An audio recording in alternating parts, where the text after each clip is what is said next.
as we all know that women being the caretakers or the caregivers of the family, most of the time they disregard taking care of their own health, that they are running behind the household chores, they are only looking after the kids, family, husband and father, mother, in-laws, and they don't go for their own health checkup.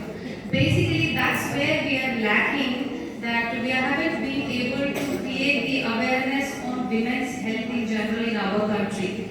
Because I feel a woman, if she falls sick or unwell in the family, it's going to disrupt the entire family for sure.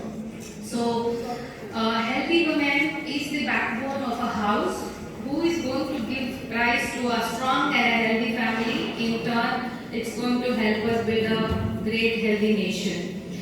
So coming to the topic, I just want to talk about few general health problems which women face in their whole lifetime, because I feel God has created women quite different, and they are the ones who actually take a lot of health problems when compared to men. Sorry to say this, but that is the truth.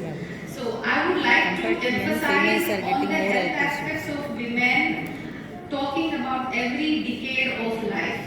Like, how do I say? Like, a decade means 10 years of lifespan. So what are problems a girl child could face in her first decade, that is 1 to 10 years of age? As Professor Mallar put, we do get a lot of patients who have early menarche, that is by the age 8, they start their menstrual cycles or bleeding. This is for the boys also to know what is meant by menstrual cycles, I think.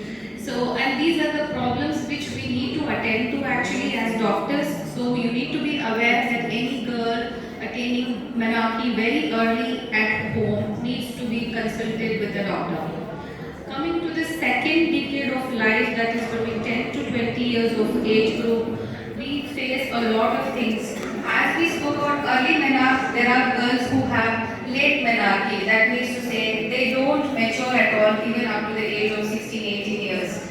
Even this needs to be addressed because we need to evaluate, see if they are having any hormonal imbalances or any anatomical problems in their body which needs to be looked into.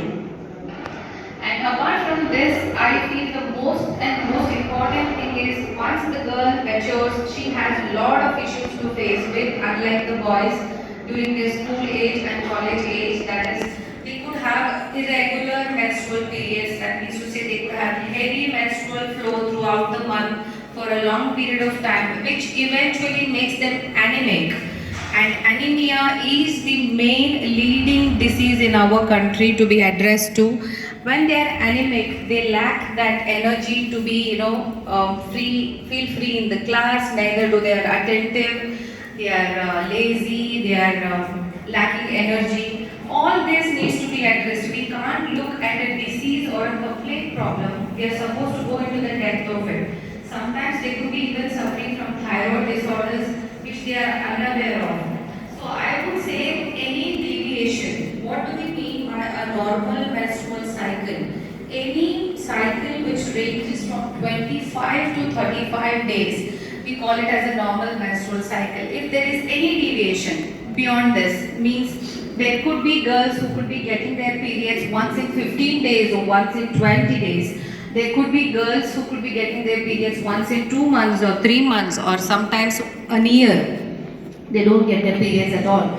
All these are irregular or abnormal menstrual cycles which needs to be looked and evaluated. So kindly seek a doctor's advice and take further precaution measures. So apart from these menstrual cycle problems, they also suffer from what we call as painful menstrual periods. Most of the time we hear girls complaining, they say today is my first day, I can't sit in the class.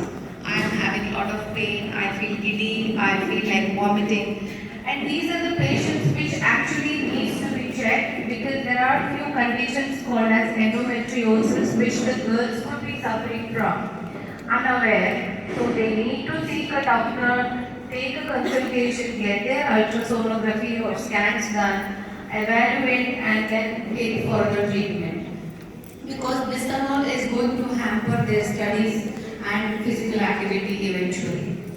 So coming to the third decade of life, what do we see? That is the most important. That is, I would say, the reproductive age group. I would say, from ranging from 20 to maybe up to 35 years of age group. We see plenty number of things which happens in a woman's life.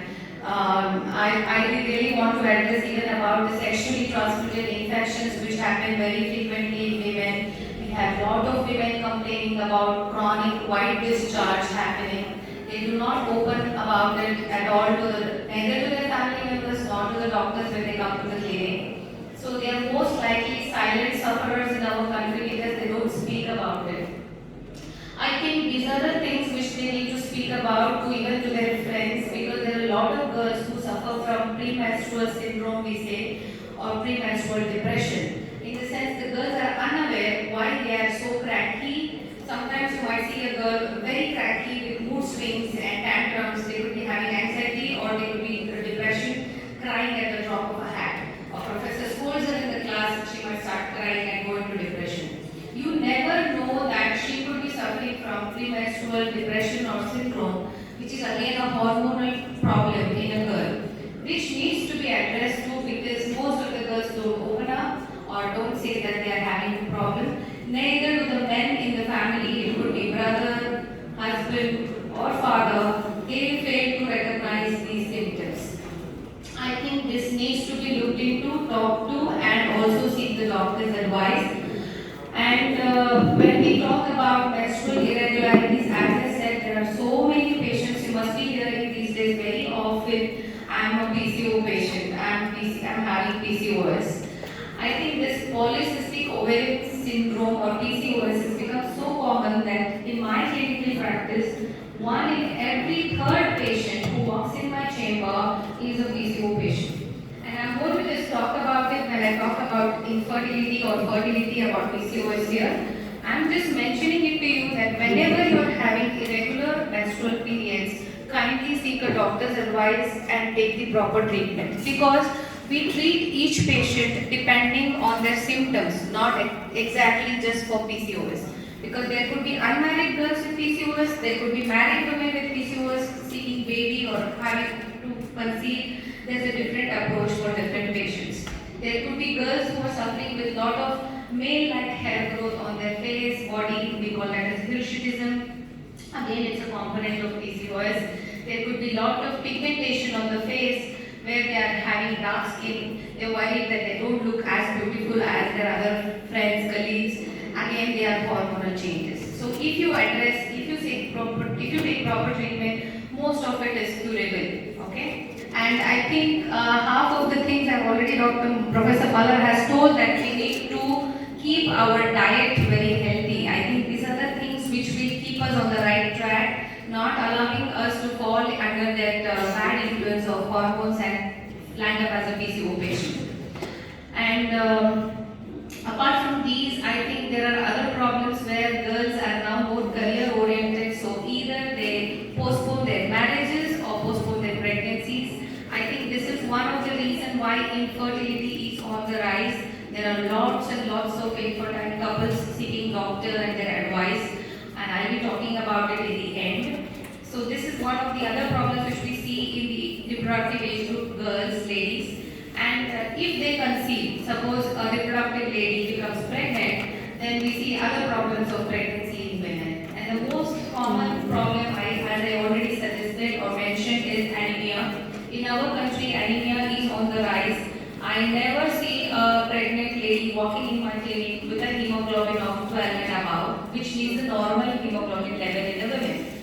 So normal hemoglobin level is 12 grams per deciliter. We rarely see in clinic. We see all women in the age having about 8, 9, 10 grams. I think these are the reasons why women are very tired or not having a good healthy baby or having pregnancy complications that they could have heavy bleeding during their labor time. So all these are correctable causes or problems.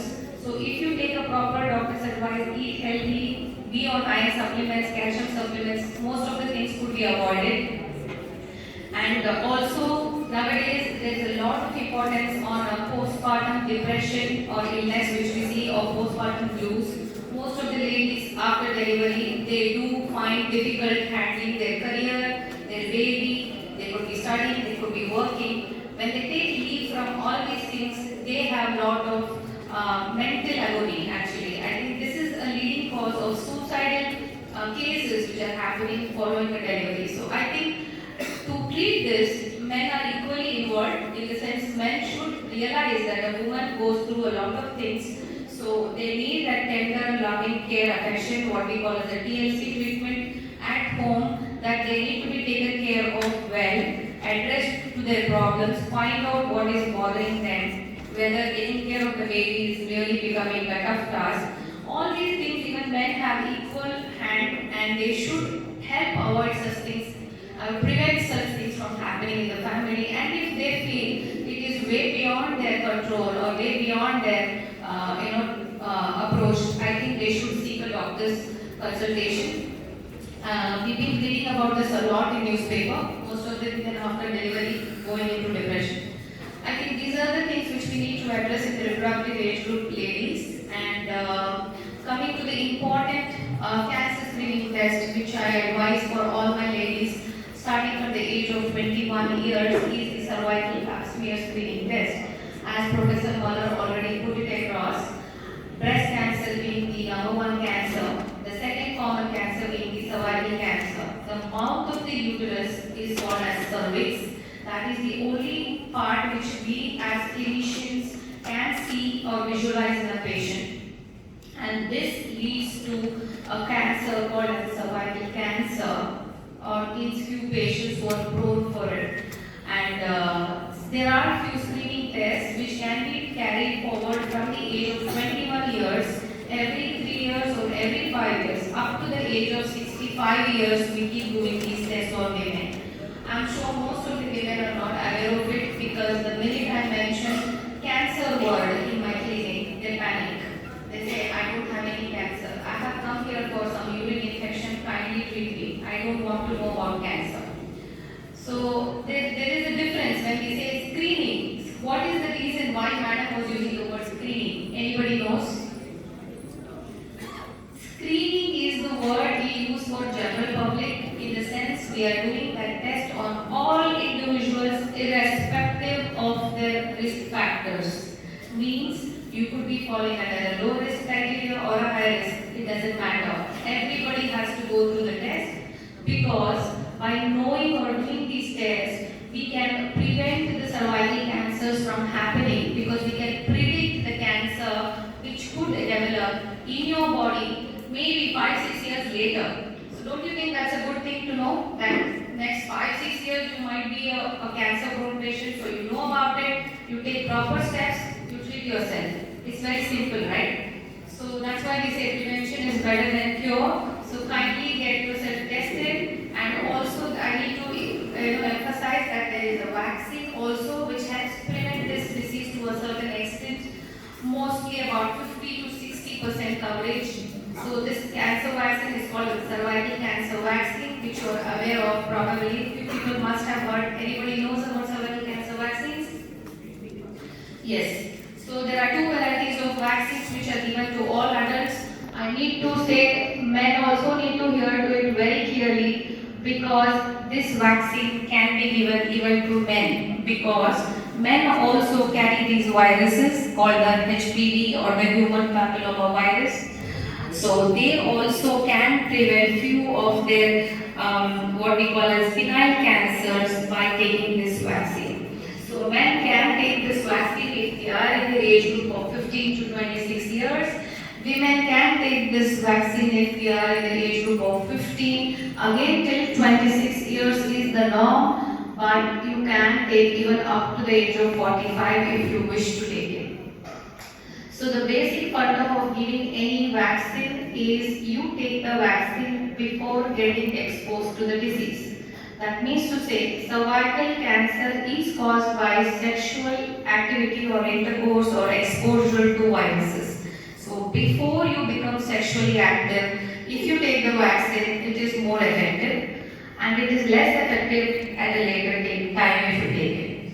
So this is your take-home message today, that the boys also should know that there is a vaccine which can prevent few diseases. diseases in them, equally the same as it helps women.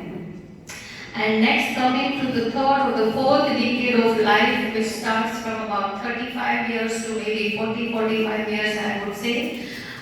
These are the women who face again a lot of issues. They could be having heavy period bleeding or painful period bleeding. They should attend and see the doctor because they could be suffering from fibroids, we say, or sometimes there is other inherent problems inside, where a doctor would suggest you to go ahead and do a biopsy or a DNC to know whether you are having risk of uterine cancers. This also needs to be attended because this is again a common cancer in women. Once they are around the age of menopause, they have again a lot of issues, again the mental issues come into play. They have again depression, anxiety, and many other things associated which happens in their body during the time of menopause. Again, if you are having a woman in your house who is in the age group of 45 to 55, kindly attend to them well because they could be going through these premenstrual depression or irritability, what we say, which needs to be looked after by either the house family members, I would say. Later, yes, they need to see a doctor, seek the advice as well. And once the women crosses 40, I think Professor Mallar has spoken in depth about the cancer screening, which is the breast cancer screening, because breast cancer is the #1 cancer, leading cancer death in women, and in the world it's almost the incidence is 16 to 17%. So cancer screening, as yet again in our country, financially it's quite difficult for women to do a breast mammography every year. So I generally categorize my patients as low risk and high risk. Low risk are the people in whom there is absolutely no family history of breast cancer nor ovarian cancers.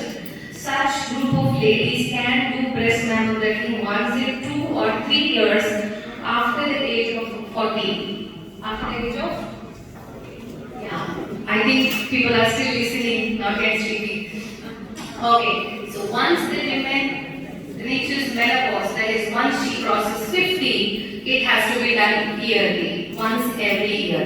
So this you need to note down. And what about the high risk group? High risk group are the ones, as Professor Mallar put, the ones who are genetically prone and the ones who have a very strong family history of breast cancer in their family, either their aunt, mom, maternal aunt, paternal aunt suffering from breast cancer. They fall under the high risk group. So such ladies should start their breast sonomamography. That means to say we do just a simple ultrasound of the breast starting from the age of maybe even 30. I suggest them do it every year, and once they cross 40 they need to strictly adhere to mammography. Mammography is again a combination of X-ray with the scanning, which needs to be done once every year, once they cross 40. Because they are under the high risk individuals, and I think Professor Mallar has already mentioned about the importance of such ladies having pregnancy early in life, breastfeeding early in life, because it is known to reduce the risk to a certain extent, but it will not make you disease free. So whatever can be done from our hand, I think we need to do it. And coming to the other cancers which the women face once they cross the menopause, that is beyond the 50 years of age, is again the ovarian cancers. Again, ovarian cancers do not, ovaries, I think people know what are meant by ovaries, right? I think the boys know what is meant by ovaries. So ovaries are the organs which produce eggs in the female, which stop producing that once the female attains menarche. But they don't remain dormant in the body, but yes, sometimes they develop cancers into cancer tumors. So these age group of patients, if they are after the age of 50, I would say 45 to 50, we do have certain uncommon ovarian cancers even in the younger age group. That's a different aspect altogether. But I'm just emphasizing on the cancer screening test which a lady should know. So every woman should undergo an ultrasonography or an ultrasound of abdomen and pelvis, what we say, once every cancers are silent cancers. They do not cause any symptoms because women are not menstruating, they will not have their menstrual cycles, they will not know what's happening inside their body. So they need to check their ultrasound every year, take their health a little more seriously. If there is any changes in the scanning, probably your doctor will later advise you to go ahead with a CT scan or an MRI and finally deal with it. So the early, the better. So these are all the cancers which a woman can carry in her body, and that's why we need to take care of our health very seriously. Coming to the last topic which 𝗖cie sir told me to talk about is about infertility. It's a huge topic. These days I think we see a lot of patients, so we say by textbook the incidence is just about 10% to 20% infertile couple in the population. But I see almost 40 to 50% having a problem to have a baby or conceive after they are married. And defining it these days is also very difficult for me because the textbook says if a couple after their marriage they are not able to conceive within the first year after having sexual intercourse without using a contraceptive, then these couples can be called as infertile. But these days, most of the couples are delaying marriage, and after marriage they are delaying to have a baby by using some family planning method. So when they approach to me in the clinic, they are either telling me they married for 3 years, 4 years or 5 years, but they have not tried for a baby at all. So how do I define them? So it becomes very difficult, but what I would like to suggest here is there are a few tests for women and a simple basic test for men, what we call a semen analysis. And for women there are a few hormones, what we call as serum AMH and FSH, which can be done early before even they could plan their marriage to know their reserve. What I mean by reserve is the way you keep your money in your bank, in your savings bank. That's the same way that a woman will carry her eggs in her like a bank. So let her know how much of her reserve is there in her bank so that she can take a proper step of how long she wants to postpone or delay her pregnancy.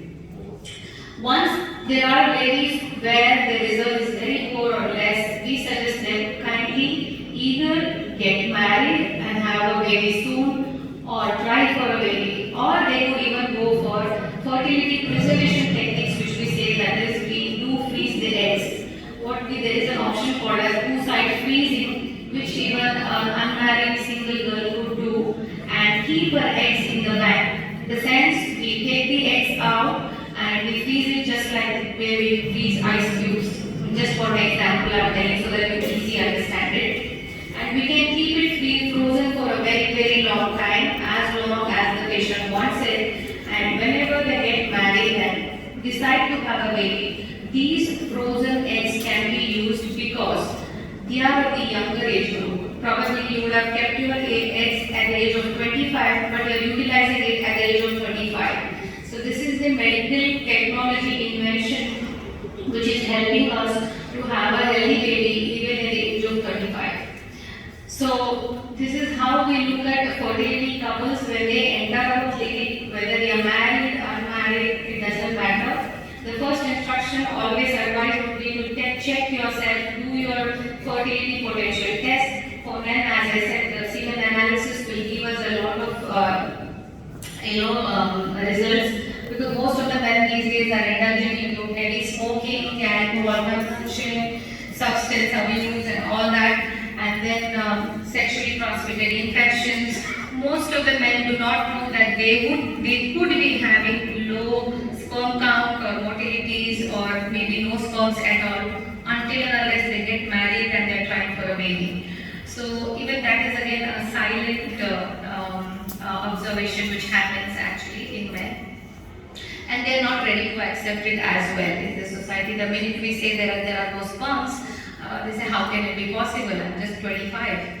So yes, it is possible. So kindly do your tests and so that you know your fertility potential, And once you are unable to conceive within 1 year of married life, again there are a lot of clauses here. The clauses or conditions being, the lady should have a regular menstrual cycle. Suppose a woman is having irregular menstrual cycle, that is, she's having periods once in 2 months or 3 months, she is unlikely to ovulate. Unlikely means, ovulate means to produce a mature egg. She is very unlikely to produce, and hence even if she tries not only for 1 year or 2 years or 5 years, it's quite impossible to conceive. I am not telling that the pregnancy is ruled out, but the chances to conceive are very minimal until and unless they seek some treatment. So I think I would like to end the fertility topic here, because I don't want to talk about the options of IUI or IVF for couples, because I think the crowd is not receptive enough to take it. Because once we see the couple and evaluate them, there are a lot of factors which come into role. Like we see the hormonal assays in the lady, we look for her ovaries, how good is her reserve potential. We look for her fallopian tubes, whether they are open or blocked. We also look for her uterus or the womb.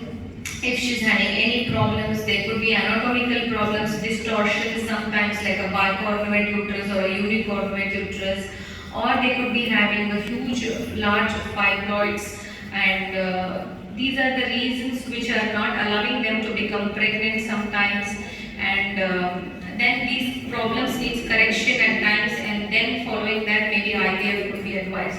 Or in the ovaries they could be suffering with huge endometriotic cysts sometimes. Again, the cyst needs to be aspirated first, or first we need to do the IVF. All that decision fertility specialist will make depending on the situation and the couple, which is individualistic, which we can't put a blanket rule and say, for this couple I would like to try IUI or intrauterine insemination, and then later I will give her the option of IVF or a test tube baby.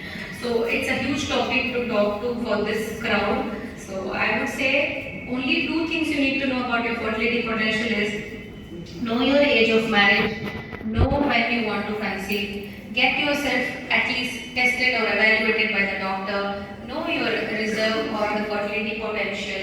If you're having a good fertility potential, take the advice from the doctor, and sufficiently you can delay pregnancy. But if there is something which says you need to really quickly approach, then probably you need to take that advice and go ahead with it. I hope I have been clear enough with whatever I have tried to give as a knowledge input to the crowd. And I hope there are few take-home messages at least. So when you go home today, you are going to ask your mother, sister, grandmom, have you done your cervical pad test at home? Have you done your breast mammography at home? And once after, if they are above the age of 40, are they doing annually some blood checkups to rule out diabetes, hypercholesterolemia, or even thyroid disorders? Or if they are above the age of 50, are they doing an ultrasound scan every yearly at home? These are the questions you are going to go home and ask the ladies in your house today. Okay? So thank you for a patient listening, and I hope it was helpful to the crowd.